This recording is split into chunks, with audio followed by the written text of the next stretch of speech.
Capítulo 8. El ritual de los ojos vacío. La tierra ya no temblaba.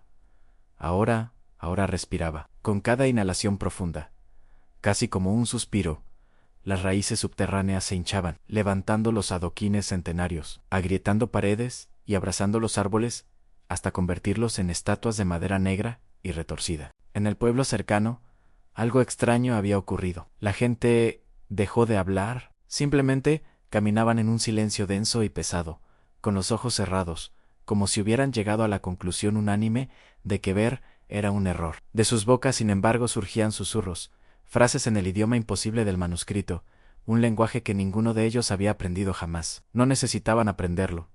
Ya eran parte del sistema, y Jonathan estaba a punto de serlo también. El círculo de piedras había dejado de ser un lugar en un mapa, se había transformado en un umbral, una herida abierta en la realidad. Las 7 piedras verticales, dispuestas en una espiral que desafiaba la geometría, goteaban una sustancia oscura, viscosa. No era sangre, tampoco savia. Era algo anterior, algo primordial. En el centro, el pozo exhalaba un aire gélido, pero si te acercabas, lo que sentías no era frío, era ausencia, como si el mundo se desvaneciera justo en el borde. Jonathan permanecía arrodillado frente a él, inmóvil. Sus brazos ya no eran humanos. Se habían convertido en troncos nudosos, conectados al suelo por raíces gruesas que palpitaban como arterias expuestas. Sus ojos, lo único que aún conservaba un vestigio de humanidad, lloraban lágrimas negras. Pero no eran lágrimas de dolor, eran de reconocimiento. No necesitas llorar, dijo Eleanor. De pie a su lado, ya casi termina. La voz de Jonathan era un murmullo de hojas secas. No, solo cambia. Ella sintió en su cuerpo. Ya no tenía una forma definida. Era una columna de filamentos oscuros, salpicada de puntos de luz intermitente, donde antes estuvieron sus ojos, su boca, sus manos. Hablaba sin mover labios. Sus palabras surgían del aire mismo, como ecos enterrados por siglos. El ritual nunca fue para detenerlos. Fue para invitarlos, y nosotros fuimos los anfitriones. Justo entonces, con la primera luz de un amanecer enfermo, llegó el señor Samuel Reeves, o lo que quedaba de él. Su piel era una corteza agrietada, sus ojos 2 semillas brillantes y febriles. Bajo el brazo llevaba un libro, el segundo manuscrito, idéntico al que Jonathan había encontrado, pero este estaba escrito en una caligrafía arcaica, con tinta hecha de ceniza y hueso molido. Este es el original, dijo Reeves, depositándolo con reverencia sobre una de las piedras. El que Theodore Ball encontró en 1876, el que tú quemaste, y el que yo prometí proteger. Jonathan lo miró, su voz apenas un graznido. ¿Por qué no lo destruiste? Reeves sonrió, una mueca de corteza quebrándose. Porque si lo hago, el ciclo se rompe. Y si el ciclo se rompe, el universo se olvida de sí mismo. Necesita testigos. Necesita que alguien, al final, pueda decir, esto ocurrió, aunque ya no quede nadie para escuchar. Jonathan extendió una mano, si es que aquello podía llamarse así. Apenas tocó el libro, y en ese instante, 1000 recuerdos falsos, 1000 vidas prestados, colapsaron dentro de su mente. Se vio a sí mismo, con el rostro de Theodore Ball, realizando el ritual en 1876, se vio fallando en 1923, mientras las raíces lo arrastraban gritando hacia el pozo, y se vio aquí, ahora, en 2024, arrodillado y susurrando, ya no hay regreso. Pero esta vez, no solo vio sintió el peso aplastante de cada fracaso, la soledad infinita de cada elección, y el amor de algo que no tenía nombre, pero que lo llamaba hijo. Eran las 3:07 de la tarde, cuando el tiempo se detuvo. No fue un reloj, fue todo. El viento quedó congelado en el aire. La niebla se convirtió en una fotografía. El latido de las raíces se silenció.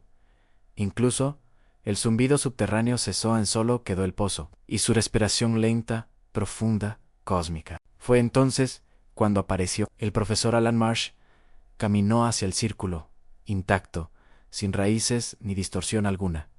Parecía perfectamente humano, pero cuando habló su voz era una legión, 1000 tonos, 1000 ecos, 1000 personas hablando a la vez. Este no es tu final, Jonathan, dijo, mirándolo directamente. Es tu primera vez completa. En todas las otras iteraciones, negaste tu parte.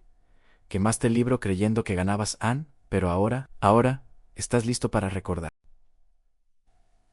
¿Recordar qué?, preguntó Jonathan, aunque en el fondo de su nueva conciencia ya lo sabía. Marsh señaló el pozo. De sus profundidades surgió una imagen proyectada sobre la niebla estática. Un niño pequeño, de unos 6 años, arrodillado frente a una tumba recién cavada. Llora mientras entierra un pequeño libro negro. Y en ese momento, algo en la tierra responde. Una mano hecha de raíces emerge. Toma suavemente el libro, y una voz que es el susurro de la tierra misma le dice: gracias, volveremos por ti. Ese niño, dijo Marsh, y su voz resonó en el silencio absoluto. No era Theodore Vale ni Jonathan Crane.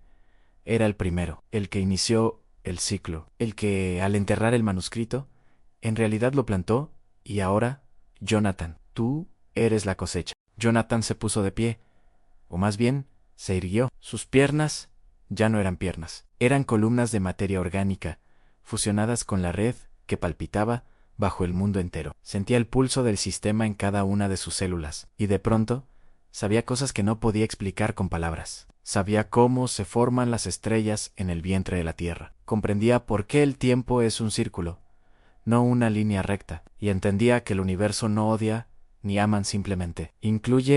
Tomó el segundo manuscrito, el original. Lo abrió. Las páginas estaban en blanco, pero al sostenerlo sobre la boca del pozo, comenzaron a llenarse por sí solas, no con palabras, con recuerdos colectivos, escritos en el lenguaje imposible de las raíces, y al final de todo, apareció una línea nueva, una instrucción final. Esta vez, no lo quemes. Esta vez, entra con él. Jonathan buscó a Eleanor, pero ya no estaba. En su lugar, había una figura hecha de estática pura, de pie al borde del pozo, extendiendo una mano que no era de carne, sino de frecuencia. Miró a Reeves. El anciano sonreía, y de sus labios agrietados brotaban pequeñas semillas verdes. Adiós, guardián, dijo Jonathan. No es un adiós, respondió Reeves, su voz alegre. Es un hasta luego, porque yo seré el próximo Neitu. Tú serás el que me espere abajo. Jonathan dio un paso, luego otro. Sus pies ya no tocaban el suelo. Flotaba, sostenido por la inmensa red de la que ahora formaba parte. Cuando llegó al borde, no hubo duda, no hubo un grito, solo un susurro, como si contara un secreto íntimo al centro de la existencia. Aquí estoy, como prometí, como siempre lo hice, y cayó pero no hacia abajo, cayó hacia adentro. El pozo se cerró tras él con un sonido como el de la tierra suspirando. Las piedras del círculo se hundieron lentamente, reclamadas por el suelo. El manuscrito se desvaneció en el aire, y durante 3 segundos exactos, el mundo fue silencio absoluto.